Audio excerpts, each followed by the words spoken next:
Welcome to TalkCommerce, where we explore how merchants, agencies, and developers experience commerce and the communities they work and live in. Don't forget to collect your free joke at the end of this intro. This week we interview Brittany Allen, who is on the Digital Trust and Safety team at Sift Fraud Prevention. We learn about Sift and how it helps merchants decrease friction in their checkout, while also stopping fraudulent transactions.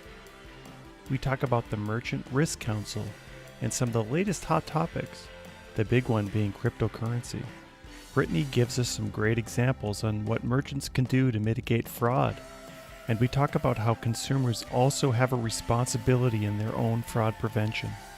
We go over the Sift Fraud Index and why fraud is up more than 300% in the last 2 years.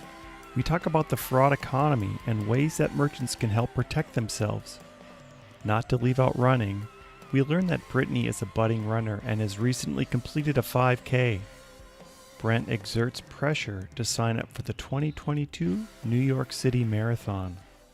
Today's joke: what rhymes with orange? No, it doesn't. The TalkCommerce podcast is sponsored by SwiftOtter. E-commerce developers solve problems daily. In fact, some of those seem like mountainous hurdles that must be climbed in a matter of hours. Stress levels can go through the roof. No wonder the plague of burnout affects developers too. But there's a vaccine for that. Investing time in your career will take you farther than you ever imagined. Meet SwiftOtter. SwiftOtter exists to help you become the e-commerce hero that is indispensable and irreplaceable at your company. We do this through Magento certification study materials and Joseph Maxwell's most recent book, The Art of E-commerce Debugging. Go to swiftotter.com to learn more about how you can quickly climb the ranks in your quest to be a better developer. While you're there, use the coupon code TalkCommerce for 15% off any digital goods at swiftotter.com. Cloud is a new normal for companies of any size. Buying, maintaining, upgrading, and disposing of machines is expensive and complicated. Amazon Web Services, managed by eWay Corp, offers an easy-to-use, flexible, cost-effective solution to all your infrastructure needs. eWay Corp can provide a secure, reliable, scalable, high-performance network that will make your office hum, not literally. eWay Corp has saved its customers an average of 31% on their IT costs while adding 62% to the bottom line efficiency. To top that, their customers have seen 43% fewer security incidents. Go to ewaycorp.com to learn how you can start saving money and headaches by moving to the cloud. That's ewaycorp.com. My name is Brent Peterson, and I'm your host. Please remember to subscribe wherever you download your podcasts. And now, TalkCommerce. All right, welcome to this fraud edition of TalkCommerce. Today we have Brittany Allen. Brittany, why don't you go ahead and introduce yourself, tell us what you do, and maybe one of your passions in life. Sure. So, as I said, I'm Brittany Allen. I have a job title that doesn't make too much sense when you first hear it. I am a trust and safety architect for Sift. But what that means is that I'm somebody that has merchant experience. I actually spent about a decade working on trust and safety and fraud prevention teams for merchants, from Etsy to Airbnb to a luxury marketplace called First Dibs, and then a secondhand sales marketplace called Let Go.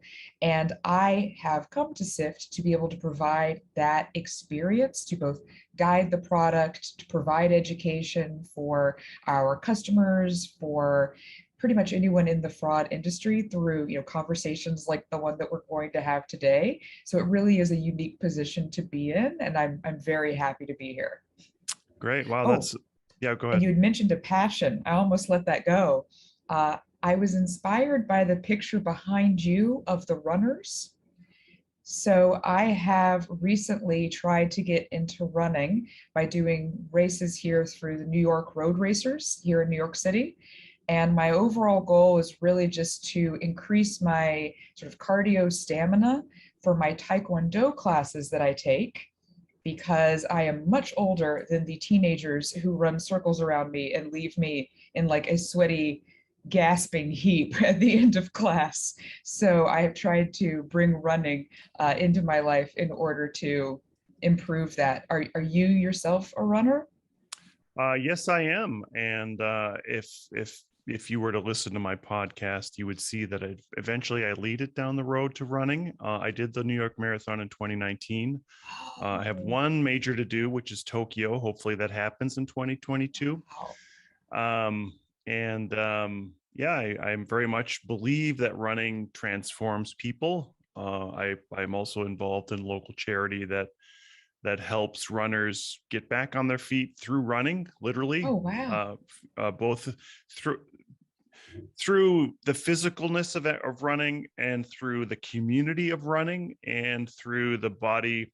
I mean, there's a transformation that you have to make. And as you go to train for the New York Marathon in 2022, you will realize that, there's a commitment that you have to make to making that schedule happen. You'll have Mhm. a number of long runs that you'll have to do, and if you choose to do individual workouts in between those long runs, that all those commitments help you to organize and change your life in a positive way. So I hope I said all Okay. that in a succinct way. You really did, although thinking about going into a marathon in 2022 is terrifying. I have worked my way up to a 5K, and we'll see where I go from there. Good. Well, today we're not going to talk. Well, maybe we'll talk about running again towards the end, but today we're going to talk about fraud. And tell us a little bit about Sift and how it helps people in terms of fraud prevention. Yeah, so Sift is a fraud prevention solution, and we're a leader in digital trust and safety, which means that we focus on allowing customers to unlock revenue without taking on too much risk so that they don't have to put their goals aside for growth and expansion while still being very cognizant of keeping customer friction to a minimum whenever possible. And we cover quite a few different fraud scenarios that we're able to help with, whether it's payment fraud via stolen credit cards or account takeover as a result of data breaches, is something that we'll be talking about in detail today, or even triangulation fraud, which is a type of fraud that affects retailers the most. And it can be a scam that is run on another website, such as a marketplace or a social media platform, that then directs that fraudulent traffic to a retailer. So we've seen it all, and we try to keep as on top of emerging trends as possible. And it's just something that will never go away. And so I have quite a bit of job security, although I hate to say that fraud will persist, but fraud is only growing and increasing year over year.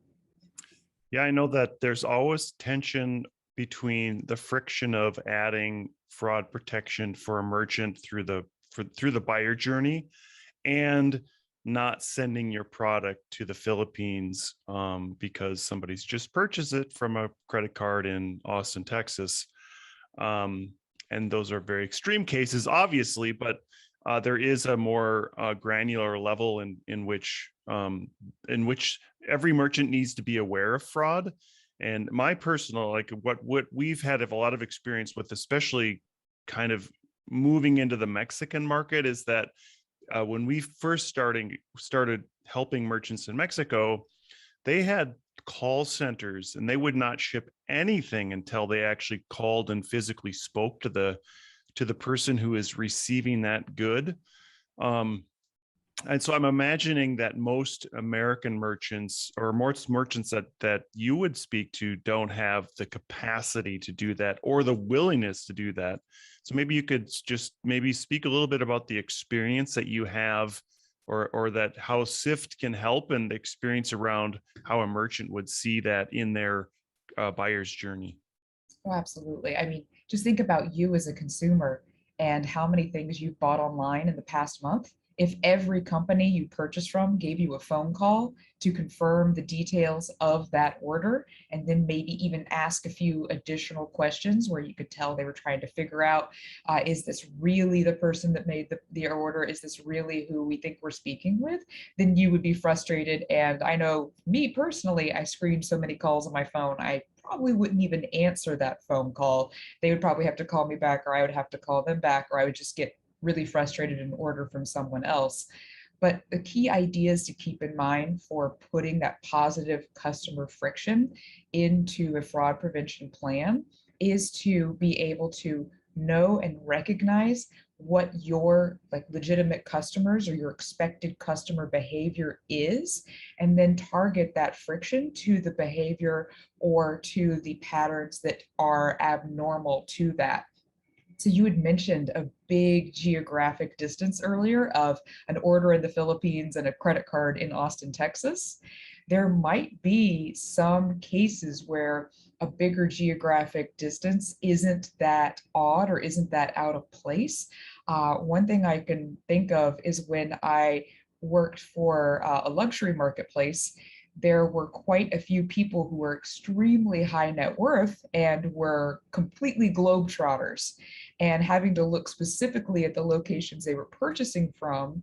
If we had a credit card that was from London and we had the purchase being made from a yacht in Ibiza, but it was shipping to a chalet in Aspen, that was actually pretty good. And it didn't matter that we had all of those geographic mismatches because it fit sort of the expected behavior and patterns of one of our high net worth clients. So knowing what you're expecting to see and then finding the aberrations to that pattern can help you decide when is it appropriate to maybe send a extra step for notification. When is maybe it appropriate to ask them to re-enter credit card information instead of just clicking instant checkout to use whatever credit card information is stored within the account. And those are those decisions that can be made to let a vast majority of your legitimate customers through without hitting those roadblocks. Yeah, maybe you could speak to a little bit about how Sift would help that merchant and not put those put the roadblocks up. And I know you kind of alluded to that, but maybe help them understand why this A, it's important, but and B, that it's not going to stop people from buying. Absolutely. So we work with about 34,000 sites at the last count that I have, and we examine just an extremely high number of signals within our system every day for our merchants. And with that, we're able to look at those patterns. So for example, if you're, let's say, a subscription billing merchant, because we know that subscription billing is a tough case to win for chargeback disputes. I've also spent a lot of my career answering chargebacks, so those are always top of mind for me. So if you are a subscription billing merchant and you're trying to determine upon creating an account and signing up for that service whether or not this is a legitimate customer or it's a fraudulent individual, we would be looking at their connection to potentially other fraudulent activity within our global network. So there's a custom way that we would address fraud specifically for that merchant based on kind of what I mentioned about their own patterns of fraud they see or their expected customer journey on their site. And then also our global approach of looking at fraud overall, so that if there's a potential fraud ring that we've already identified that has affected some merchants, we can stop it before it spreads to others if we're able to see that within our network. But we can base it on quite a few different patterns of behavior, whatever the merchant is willing to work with us with. I've sat in on so many conversations of both prospective customers and then existing customers working on ways to tune our machine learning approach to fraud prevention. And again, while that global model is extremely helpful for catching fraud they may not have yet been able to even anticipate happening on their platform, a lot of it comes down to being able to help them one-on-one and address their specific concerns. Without getting into like too many specific examples there, I hope that was close enough to what you were looking for. No, that was really good. And I liked what you said about tuning the AI. I think that a lot of merchants are really worried about false positives, that they're going to have their valued customers are going to get blocked from purchasing. And then, like you said, if there's too much friction, they decide they're just going to buy it somewhere else. How in those conversations do you go over some of the factors and that would bring up false positives and help them go through that process? And then I think, how long does it take to kind of get the ball rolling and knowing the customers? Yeah. So as far as that conversation around false positives, the first thing that becomes apparent to me is, what is this merchant's risk tolerance? Are they someone that is maybe, let's say, having a really huge issue with chargeback disputes? They've already been put on certain warning programs or penalized by credit card issuers, and their biggest goal is keep all of the fraud off of the platform. They're likely going to have a really low risk tolerance and be way more likely to reject orders, to block things, to put lots of friction up. And so they're going to potentially have more false positives just through their reaction. So we need to then be able to show them within Sift's tool, how we come to our decision about whether or not a particular transaction is legitimate, or it needs to be looked at, or needs to be rejected, and kind of bring them back to what our expected sort of level of risk tolerance would be. But then you also see merchants that are completely in the opposite. One of the worst quotes that I've ever been told directly by someone who was at the operations management level was that we don't have a fraud problem. There is no fraud. But it was just because that trust and safety team was extremely good at identifying fraud. They didn't have a lot of losses. And so because he didn't see losses, he thought, well, there's no real fraud, not realizing that it was sort of, now I'm going to show myself as someone who did not watch Game of Thrones, but I'm pretty sure it's like a sort of a Hodor moment if I'm making that comment the right way. Having, again, not seen it, I'm doing my best there. That's literally what the fraud team was doing, trying to hold back all of the fraudsters trying to get in. And so in that case, we needed to sort of tell him that there actually was a lot more risk out there, and calibrate back towards the other direction.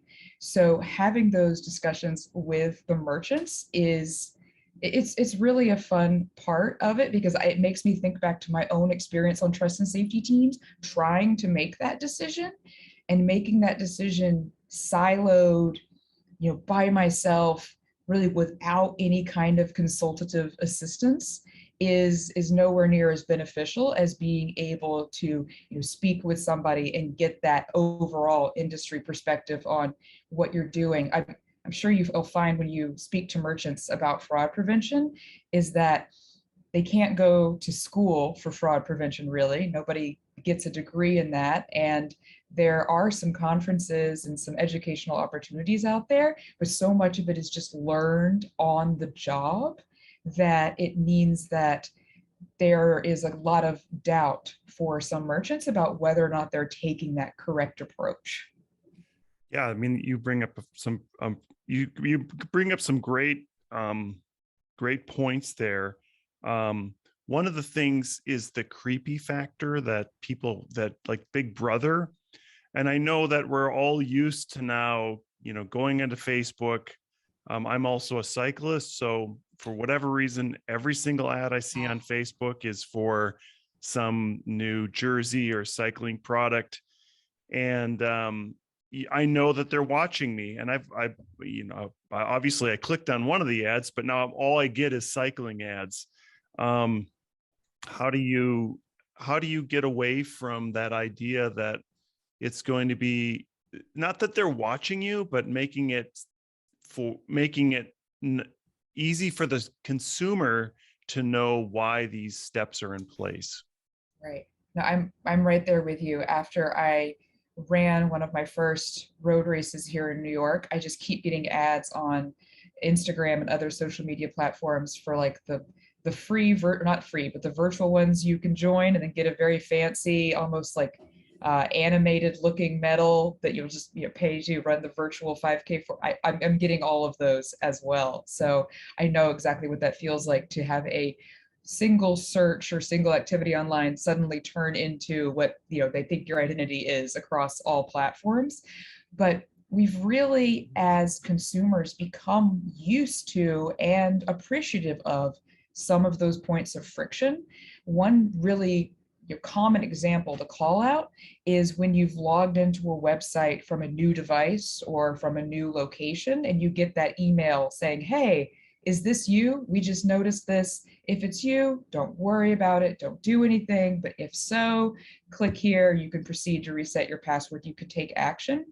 We've gotten to the point where that email doesn't really worry anybody. As far as the feedback I've heard, I've never really, or I don't hear any more people complaining about that being analogous to a Big Brother event, but instead just sort of an expected checkbox that shows that that particular website is, looking out for the safety of whatever's in your account.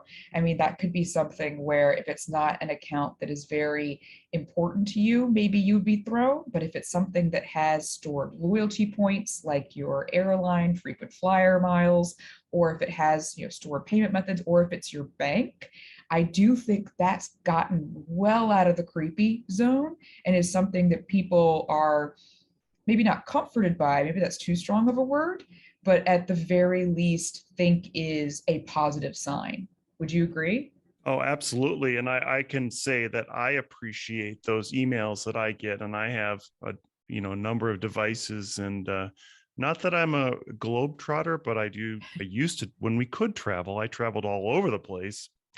And I would always get those emails, I guess, especially when logging into my bank, but definitely logging into some of the merchant accounts, namely Amazon, that you would get some follow-ups on those just to make sure that you're you. And if it's just an email or a two-factor authentication, it's very easy to just move through that cycle. And Mhm. I think myself, as somebody who's purchasing something, I appreciate that they're trying to stop somebody from another place. If it wasn't really me in India, uh, it I appreciate the fact that they're not going to send that keyboard to somebody in Mumbai because whatever. So I think you're exactly right. I think that's become very common now, and that merchants expect that.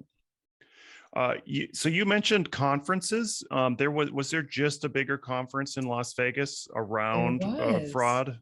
There was the Merchant Risk Council, which usually holds its annual Las Vegas conference in March, but did not get to have it in 2020. And then this year had to bump it later in the year. We just met in Las Vegas, and I was really excited to see some familiar faces from the fraud world and be able to share stories that we just, you don't send long emails listing out fraud patterns that you're seeing, but when you're sitting there over lunch or over drinks, the stories start bubbling up, and hearing what people have been running into this year and the past 18 months even was just great. Like for me personally, that's one of my favorite parts of getting together at conferences is sharing those stories and trying to work through fraud patterns together and trying to basically work as the team, as we know that fraudsters are not hesitant to communicate with each other and even share their knowledge. So we have to be doing the same.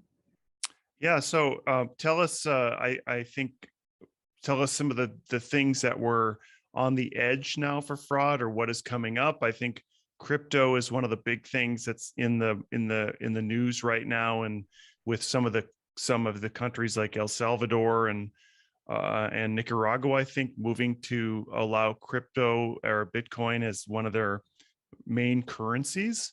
How is that factoring in for fraud? Yeah, there's a lot of questions surrounding it, especially for people who are in charge of the payments side of their business. They're not just fraud, but even payments.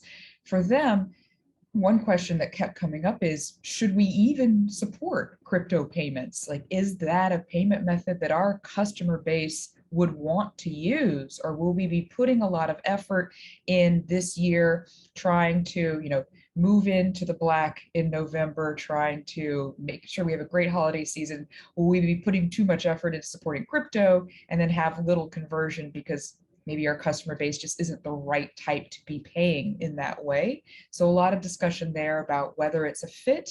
And then for those who determined that it was a fit and it is something that they want to support or are already looking to support and moving to support, then there's that discussion of what is the appropriate level of KYC or of identity checks, and what is my responsibility?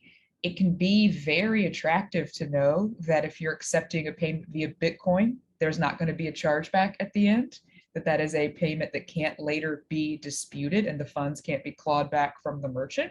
But what even is their sort of responsibility or their best practice for supporting those payments? And a lot of those questions are ones that certain merchants are tackling for the first time, and also then trying to understand how the compliance centers around crypto. I love testing out new exchanges and new wallets on behalf of Sift, but I am in one of the most difficult states to do that. Unfortunately, I'm in New York, which means that there are quite a few exchanges and other services that don't have the appropriate licensure to operate the state. And so I can't use and test them. And I even had a discussion with one merchant at that conference I referenced, and they talked about which exchange they partner with. And I was like, oh, that's great. I can't use it. So are you aware that your entire, movement into accepting crypto won't be as easy for someone in New York City, the biggest city in the United States, and you're primarily have an American market for your customers? They won't be able to use it. And they weren't aware of that. So there's a lot of learning and education that needs to continue. Yeah, I think that's very interesting. And I know that I've got interested in crypto, 5 or 6 years ago. As a Magento agency, we build out extensions, and that was just on the cusp of what people were starting to think about for taking payments. And now I wish, of course, that I would have taken a bunch of Bitcoins 5 or 6 years ago. And I have friends that do and are holding on to them, but that's another story. So and I have those diamond hands. Yeah, exactly. So that's very interesting. What other items came up around fraud and fraud prevention in the conference? So a lot of discussion about focusing on e-commerce and the digital economy. So there were companies that had either never sold online before and were forced to by the pandemic, or who really didn't have very robust e-commerce platforms or e-commerce customer flows and were forced to make those better and had to adapt to maybe even structures of order fulfillment that they had never done before, such as buy online, pick up in store, curbside pickup, or any of those. And there were also discussions of chargeback disputes that result from that. So if you were a merchant who was totally okay with the process of allowing a purchase online and then shipping it to the customer, and then maybe if the customer disputed that purchase's non-delivery, you knew what to do in response. If instead that was a curbside pickup order and you don't obtain a signature upon pickup, or you don't rescan the credit card, you don't have any step there to confirm when it was picked up and have that information on hand, when you get that item not received dispute later, what do you do? So there were quite a few discussions there.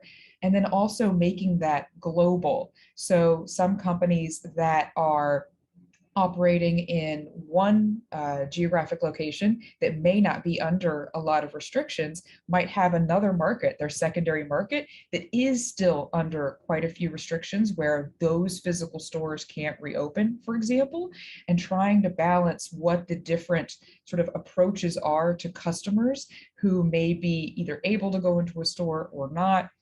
All of those things sort of rolled into one. It's been that really challenging year. And to not even go too far in the opposite direction, but there was a presentation that I really enjoyed focused on travel and what airlines have been doing over the past year to sort of reduce their reliance on credit card payments and try to move into alternate payments to make themselves less exposed to chargeback disputes. So there was a lot of discussion about how can merchants keep up with this digital acceleration that has been sent years in the future because of the pandemic. Yeah, I think you bring up a good point about buy online and pick up in the store. A lot of merchants think that they have less exposure to fraud because this person is physically going to come in. But I think that sometimes they miss the point that it could be the wrong person coming in. How I guess how can I think there's no difference in the buy or from the purchasing side for the merchant, but how does it what advice would you give to a merchant in that case in making sure that they have some fraud protection in place? Right.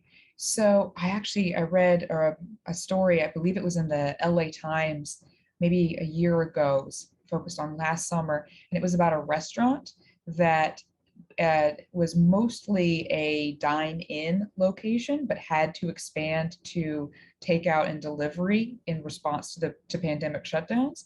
And they then got hit so hard by fraud that was specifically buy online and then pick up in the restaurant that they actually went out of business.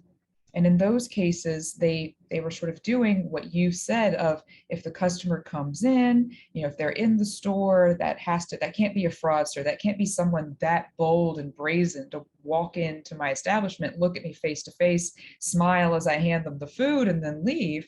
And that ends up being a person who used a stolen credit card to make that purchase. But that's exactly what happened to them. And they didn't have anything that took the place of proof of delivery. And so when they got all of the chargeback disputes through their payment processor, and they were asked then, let's just say they all came through with a reason code fraud, prove the cardholder was involved. If they didn't have a sort of shipping address, a proof of delivery, if they didn't have anything like that to be able to show, then they were pretty stuck. That brings up another important point for customer friction is there are quite a few merchants and other businesses out there that will collect or ask for as little information as possible from a consumer to then process their order, because we don't like, especially for placing a mobile order, we don't like having to type out a whole bunch of information just to make a purchase. But that number or that amount of information that the customer, that the merchant has, is what they're going to fall back on to respond to those disputes. And that's something we've been trying to help merchants with also here at Sift, is showing them what we have available within the Sift tool that they might be able to use for that chargeback representment process. But it is a real challenge also, and I won't get on my soapbox about chargeback disputes and how they have those rules have not changed in a long time, but you're fitting kind of within the narrow parameter of what is acceptable, compelling evidence as determined by credit card issuers, and they haven't moved, as quickly to adapt to the way that e-commerce is moving and adapting year over year. Yeah, I think I like your point about the pickup in a restaurant. And a lot of restaurateurs are very small businesses, and they would depend on whomever they use for that order online. And I can just say from my own experience that I have a Thursday night running group, and we finish next to an Indian restaurant, and we always finish by 7. So I typically have a Thursday night order that I pick up for myself and my wife. And then they put my name on a big whiteboard as well. So like I just walk in and I say, okay, Brent's order is ready. Mhm. And they just hand it to me. I mean, I know that they know me now, but at that first order, it would be so easy, to, just make the order with a fake credit card and then go and pick it up. But B, at some point I could just walk in and say I'm Brent and take my order. I think that the education process for a smaller merchant is really, really important in this industry. And I don't know how to get that word out to those smaller merchants.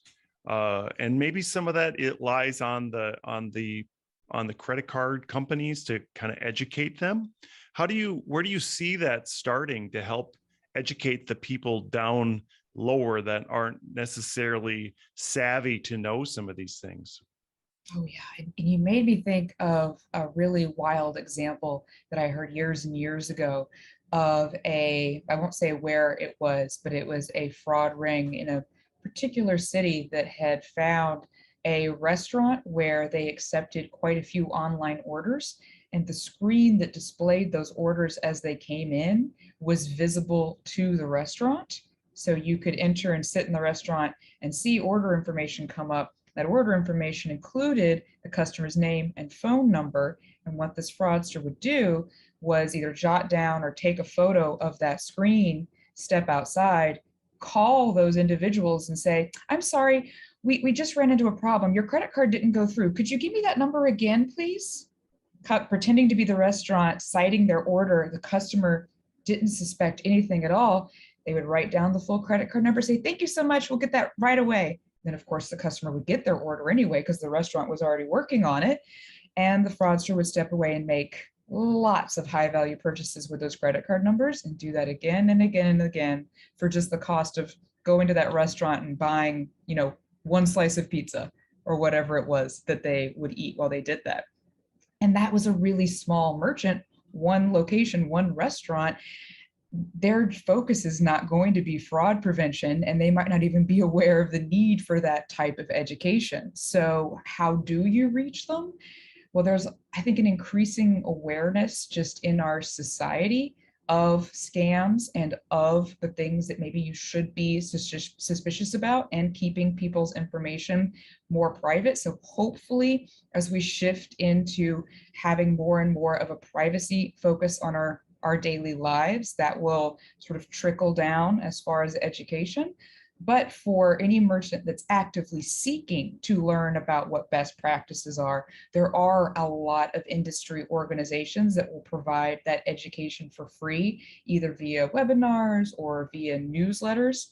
We try to do something similar at Sift as well, where we do blog posts and we try to speak to the media about emerging and ongoing fraud trends. I've done a lot myself talking about fraud forums that operate on both the dark and the deep web, and encrypted messaging platforms such as Telegram.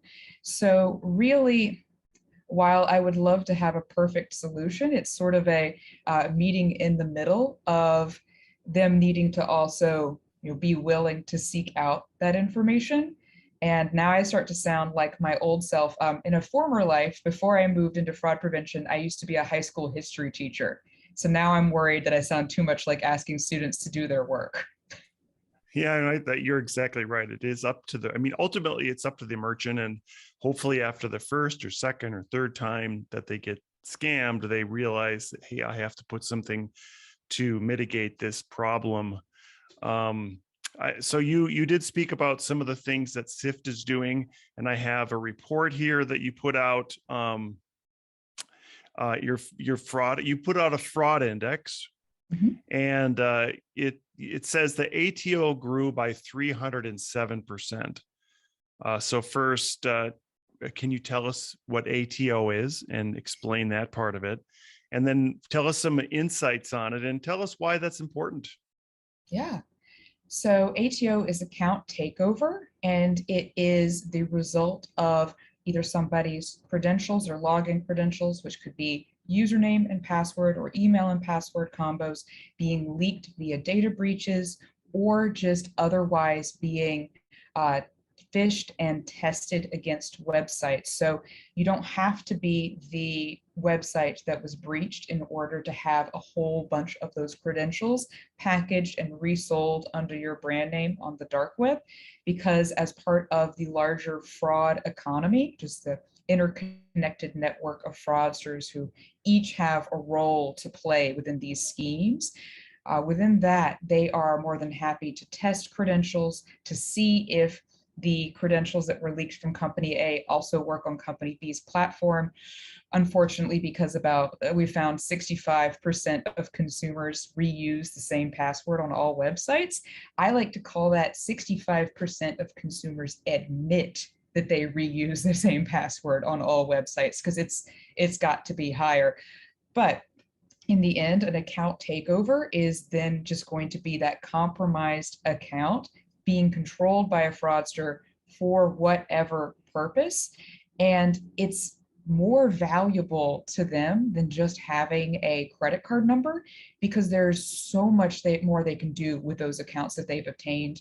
They not only can use them to make purchases, but they can also send spam, they can post fake listings to a marketplace, or they can post misinformation in order to sell. Oh gosh, we've seen on Telegram, in order to sell fake COVID vaccine passports, or even fake vaccines, which have been sold. So you can get really into a nefarious area there. But then they can also just leave fake reviews for their own fake storefront that I already mentioned on a marketplace. They can do so much with that account that it's not a surprise to see that it's increased 307% from Q2 2019 to Q2 2021. I actually looked it up in that same 2-year period. The S&P 500 rose by about 18%. And so if you're a fraudster who is adept at getting and cleaning and selling and repackaging these accounts, for you, this is where the economic boom is, and this is the wave that you are riding to make as much money as possible. And it's just a daily deluge of credentials that are posted for sale, and so many different marketplaces popping up that replace those that have been taken down, by government efforts, that it's just it's a never-ending issue, and it's really moved into the forefront of merchants' attention, which is I'm glad about, sort of even superseding just the traditional card not present stolen credit card fraud.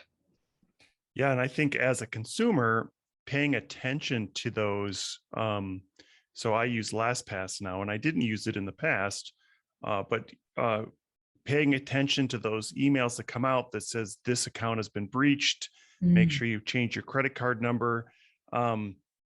I had the unfortunate experience of logging to Netflix one day and not being able to log in, and then trying to do a lost password, and then calling him and finding out that somebody had been able to take over my account. And, the unfortunate part of that is I'm still getting recommended TV shows of the other person, which, hey, that could be a horrible thing in your life if you're really depending on watching Seinfeld every day. So in all seriousness, though, if, me paying attention and being lazy, and if you have kids, you share your Netflix account, which I'm pretty sure everybody does, you want it as easy as possible for everybody to log in to the account. And that further makes it a possible breach, because now you have your login and your password that you've sent in a text to your kids. And of course, if they're at college, they've given it to every one of their roommates, who then, anyways, we can see where this can go as soon as you start sharing that information. It's not just yourself as the consumer, it's what you do with that information and how you store it. And I think you make a great point about making sure that you're changing your password on some frequency, but not using the exact password over and over again on every single site, because people do figure that out. And it is, like you said, packaged on and sold on the dark web. I think that's a really great point. And you brought up something else that's really vital about merchants taking a holistic end-to-end approach to not only stopping ATOs, but dealing with accounts that are taken over anyway, because merchants can't do much other than encourage customers to have good password hygiene and have good behavior surrounding that. There inevitably will be some ATOs that come through. And in those instances, if merchants haven't yet looked at what the fraudster can potentially change within an account and whether they can change it back to the way that it was, when that legitimate customer logs back into their restored account after the ATO, they're going to be, it's like walking into a home that's been burgled. There's, drawers pulled out, items are scattered, some things are missing, others are broken, some things you didn't have there before might be there. It's a complete mess. And so if you're not able to remove spam messages that were sent via that account, someone could go back into their Facebook account and just see hundreds of messages and that people are still replying to, saying, stop spamming me, or I'm blocking you and reporting you, and still getting all of that buzz and activity when they are the customer that's been using Facebook for a decade, and they should have a better experience than that. So, Facebook isn't the only example. This is for any merchant that has accounts and can be subject to ATO, but it's rare when building up that sort of user experience that merchants consider having a plan in place to reverse all of it, or at least reverse the worst of it, to then restore those accounts. And I see that time and time again. Yeah, and to be fair, Netflix was very nice about getting our account restored, and even was nice when I said, okay, I'm just going to change it from a small p for my password to a capital P password. They suggest that I had used something that was more difficult than password as my password. We won't tell anybody, but you also changed the A to a 4. Like you took it up a notch. I haven't thought about that one. I just use ampersand. So going through your report, you mentioned an uptick in attacks for fintech, digital goods, services. How do you think that's affecting e-commerce nowadays? So when it comes to fintech, let's start there. Fraudsters, they go where the money is. They're not looking for the most difficult scheme or scam. Of course, some of them do take on that challenge, but by and large, the majority of fraudsters are just looking to cash out, or just looking to take whatever they can get their hands on and turn that into funds. And so fintech accounts are a primary target, because if you get into someone's bank account, if you're then able to make a withdrawal at a local ATM, then you've turned that quickly into a cash withdrawal that can't be disputed or can't be reversed. You have the cash in hand and you're done and ready to go. So that is always going to be a huge target for them. And then when it comes to digital goods and services, we actually found in a survey that consumers feel most at risk with their social media accounts. About 50% of consumers who answered the survey said they felt like those accounts were most at risk, followed closely by financial services.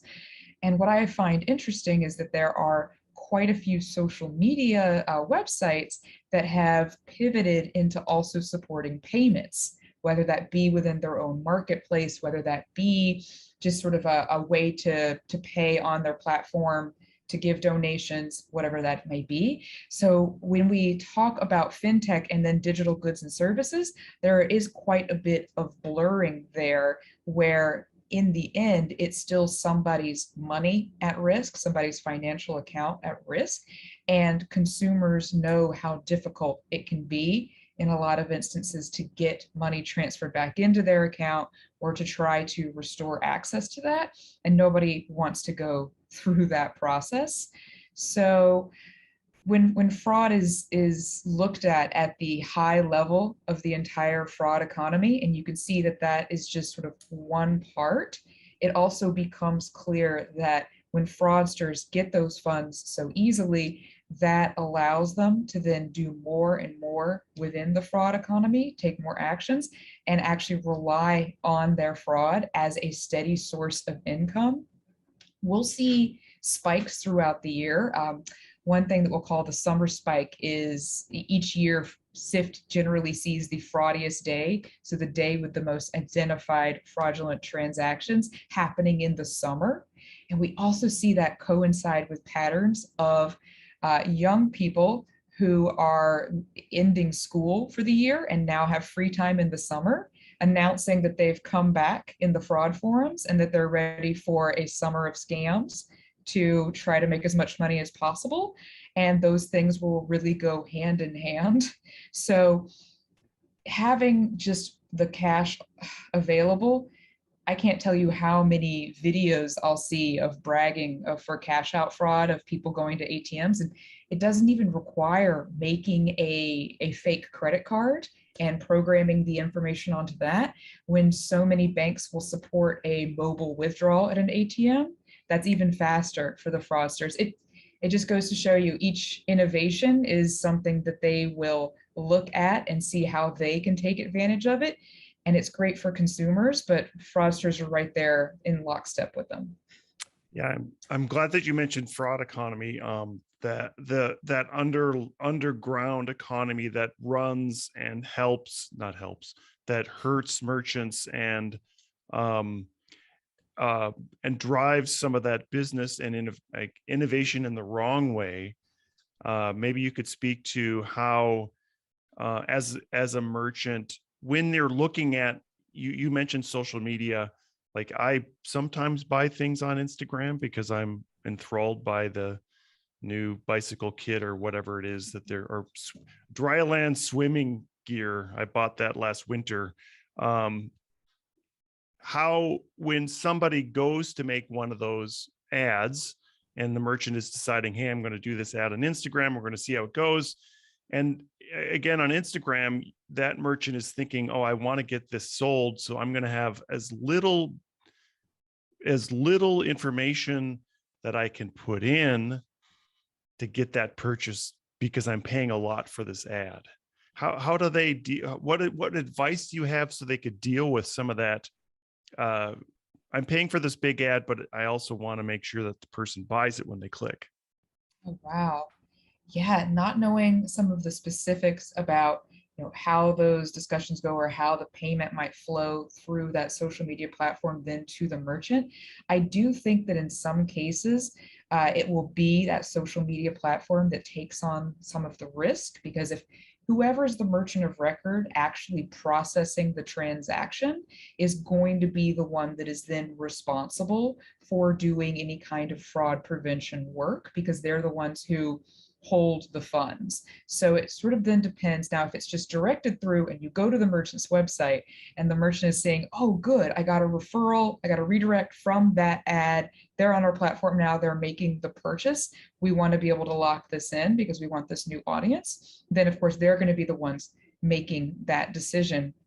So being aware of what the common sort of fraud attacks against your platform are, and also what is being, or what the potential for abuses can be helpful in that situation. I've got two examples there. One of the companies that I used to work for, we allowed to connect a social media account to your account on this platform. And we noticed an enormous uptick in connections via one specific social media platform. And when we looked at those accounts more closely, we realized that not only were they connected, but from the social media account to our platform, the users had the same profile picture every single time. And that was not something that was normal. It ended up being that was sort of a couple of years notice in advance of a breach that was later made public of that particular social media platform, and that was a coordinated fraud attempt where they were taking those breach credentials and then using them through our website, and then also just adding the profile picture, doing all of that so that the identities looked like they would match. But of course, it was too suspicious for us. So seeing what kind of activity or what kind of volume you would expect, looking for aberrations is one way to potentially approach it. And then, the other one that I wanted to point out is maybe that ad is running a discount. Maybe it's offering 20% off. Maybe it's even offering 50% off. It's a really generous offer.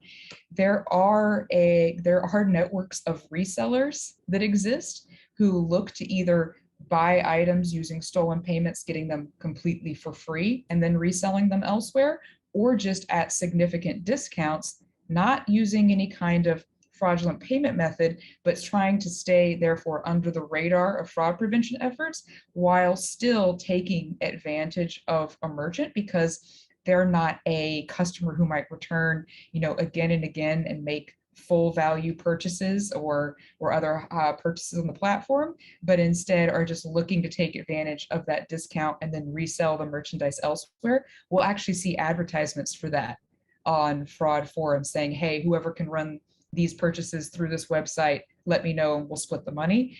So also looking at the consumer's behavior pre and post transaction and finding those patterns of, if we're running this ad, what kind of leads is it generating for us? And are these sort of one and done purchases? Do they look like they have a fraudulent pattern? I know all of this sounds like a lot of work, and it would be a lot of work to manually do. But as we mentioned earlier, being able to use machine learning, being able to use that technology to help us, that's a better way to surface those patterns and see, is that expensive ad on Instagram or whatever platform really worth it? Yeah, I mean, I think you bring up a very good point about who could be doing that work, and having a service who's an expert at it is always the best way to get that done. I think one other good point you brought up is that social media login. A lot of people, well, a lot of sites have a login from, say, something like Facebook, and if somebody gets access to your Facebook account, suddenly they also have access to every other account that you have access to Mhm. through that. And having that fraud protection in place for that user in general is going to protect the merchant from the attacks, however they get access or try to purchase from you. And then from the consumer side, again, being aware of the fact that, okay, now I've made sure that my password is different on all these sites, but also being aware that I need to either disconnect or refresh my connections with my social logins across all my sites in a timely manner, so they don't sit there for years and years, or however that time is, and let somebody, overtake your social account, and then suddenly they've logged into a merchant and they're buying stuff and shipping it to a new address. 100%. And please enable two-factor authentication or whatever steps you can when it's available. I love to be able to enable fingerprint or using an app like Google Authenticator. I try to rely less on SMS verification because I know that puts me at risk in cases of SIM swapping or phone number porting attacks. But just adding that level of friction to your own accounts, like choosing as a consumer to opt into that friction, could make those accounts less attractive for fraudsters who won't go the extra mile to try to work around those protections.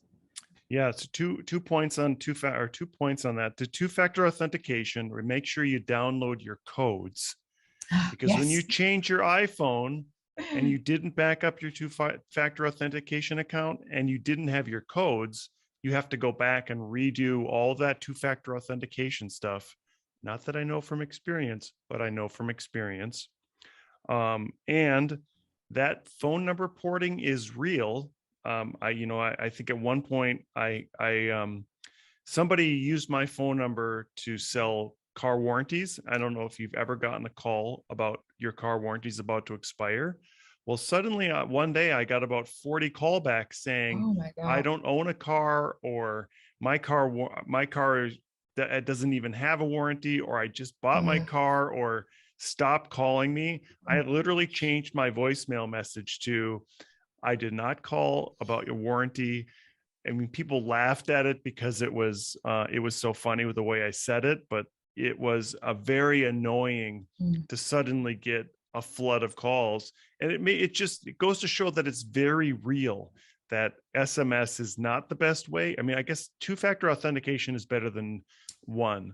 Yes. So SMS is better than nothing, but be aware that it is possible to also hijack your SMS account and get around that two-factor authentication. Yeah, and I've even seen in the past where it wasn't necessary to go through the problem of SIM swap or phone porting. And instead, the fraudster was able to find out that the online login of that cell phone provider would allow the SMS or text messages to be seen within that account. So all they then had to do was get the email address and password combination that worked on that cell phone provider's website, and then just look at the text messages there. And so the real account holder would be like, why did I just get a text verifying my login to Chase Bank? And the fraudster didn't care that they had gotten the text, because the fraudster was going to be quicker on doing what they then wanted to do within that bank account. So there's so many angles that can be approached from if you're a fraudster and you have the time to be creative, unfortunately. Yeah, the only thing I have to say about that is if your kids are in high school, and good luck going through 10,000 text messages a day. Oh, that's Which of funny. course they would anyways, but that's just a joke. So as we have a few minutes left, why don't you just tell us, what are you reading? What are you listening to kind of keep up on this topic? So as far as what has come out of the conferences happening, like the one I was at a few weeks ago, is the industry is also releasing reports in advance of the holidays. And so to stay on top of the world of fraud, I'm really interested in seeing both within our own research in the deep and dark web to see what fraudsters are talking about, but what merchants' overall plans are and priorities are so that they can prepare for this holiday season. It's going to be, not as unprecedented as last year, but it is one that will still be unique, and we can't just expect that things will happen as they do. So again, trying to stay up on those sort of industry, third-party academic publications. Another thing I've been focusing on is I've actually been reading some studies that were released. One was through the National Institute of Justice, which is a part of the Department of Justice, on deterrence and what actually works to deter criminals from committing crimes. Because when we look at fraud online, it is very rare that a fraudster actually gets caught and gets put through, the law enforcement process and ends up having any kind of real penalty for committing fraud, even at a high scale. And what I've been reading about deterrence there shows that it's not even the penalty that would deter somebody, and it's not that process, but it's the potential or likelihood of being caught.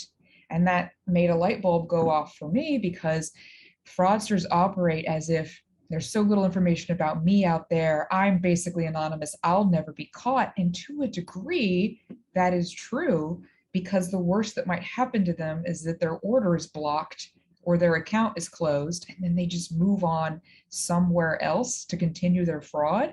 So some of that kind of work that I've been doing to see if there's other ways we can think about approaching reducing fraud online and the impact on merchants is, what could we do to affect deterrence and to potentially make fraudsters realize, believe, have it be real, however, that there is more of a possibility they'll be caught, which doesn't even mean then that we have to, catch them and go through all that, but just having them know that could deter the amount of fraud attacks that merchants experience. But we'll see. It's sort of an early days idea, but it's definitely worth pursuing.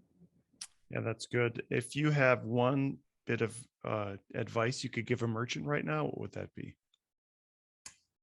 Please ask questions and don't be afraid to share anything that is happening on your platform that might seem negative. A lot of merchants don't like to talk about fraud. They don't want to admit that there might be a fraud problem, or they might think it reflects badly on their brand. If you're talking to somebody else within the trust and safety space, we have seen it already to some degree, and fraud is affecting everyone. So please do not hesitate to speak up. There is no shame that fraudsters are going after you, and we can absolutely help. Great. And as we close out, I give everybody an opportunity to do one shameless plug about anything you'd like to plug. So Brittany, what would you like to plug today? So you told me this at the beginning of the podcast, and I just thought, oh no, too many choices. I can plug anything. But I think what I'm going to focus on is, as we do our slow rollout to reopening and people can go back to doing activities in person, is if you were somebody who had done quite a bit of volunteering in the past and then had to stop that due to the pandemic, maybe take a look and see what opportunities are coming back for you. I know that my local community here in Astoria, in New York, they're doing a lot of cleanup activities, which are nice and socially distanced and outside, but we get to clean up and beautify parks. That's something that I have seen and I'll be participating in. And it's just, it's a helpful step back towards normalcy. So here in New York, I think Volunteer Now is one of the bigger organizations that can keep you up to date, or I think NYC helps, but I'm sure you've got something local in wherever you are in the world. And it's just a kind of a reminder that it's okay to get back there and there's ways to still help people while being safe. Yes, thank you for that. That's very good. Brittany Allen, you're the lead, you're the head of digital trust and safety. Not the head. Sift. Don't say that. Don't say that. We're a collaborative team, but yeah. For Sift, the leading fraud provider. Yes, we'll go with that. Yes, please give all the credit to Sift. There's so many really smart and intelligent people that are, when that report comes out, the Q3 index, our data scientists did a huge analysis into a proxy ATO credential stuffing ring that people should really read up on. So there's a lot of great info we have to share. Great. Thank you for being with us today. This has been a great, informative podcast, and we hope to have you back again soon. Thank you, Brent. Yep. The TalkCommerce podcast is sponsored by SwiftOtter. E-commerce developers solve problems daily. In fact, some of those seem like mountainous hurdles that must be climbed in a matter of hours. Stress levels can go through the roof. No wonder the plague of burnout affects developers too. But there's a vaccine for that. Investing time in your career will take you farther than you ever imagined. Meet SwiftOtter. SwiftOtter exists to help you become the e-commerce hero that is indispensable and irreplaceable at your company. We do this through Magento certification study materials and Joseph Maxwell's most recent book, The Art of E-commerce Debugging. Go to swiftotter.com to learn more about how you can quickly climb the ranks in your quest to be a better developer. While you're there, use the coupon code TalkCommerce for 15% off any digital goods at swiftotter.com. Cloud is the new normal for companies of any size. Buying, maintaining, upgrading, and disposing of machines is expensive and complicated. Amazon Web Services, managed by eWay Corp, offers an easy-to-use, flexible, cost-effective solution to all your infrastructure needs. eWay Corp can provide a secure, reliable, scalable, high-performance network that will make your office hum, not literally. eWay Corp has saved its customers an average of 31% on their IT costs while adding 62% to the bottom line efficiency. To top that, their customers have seen 43% fewer security incidents. Go to ewaycorp.com to learn how you can start saving money and headaches by moving to the cloud. That's ewaycorp.com. Thank you again for listening. My name is Brent Peterson, and it has been my pleasure to be your host today. Please rate and subscribe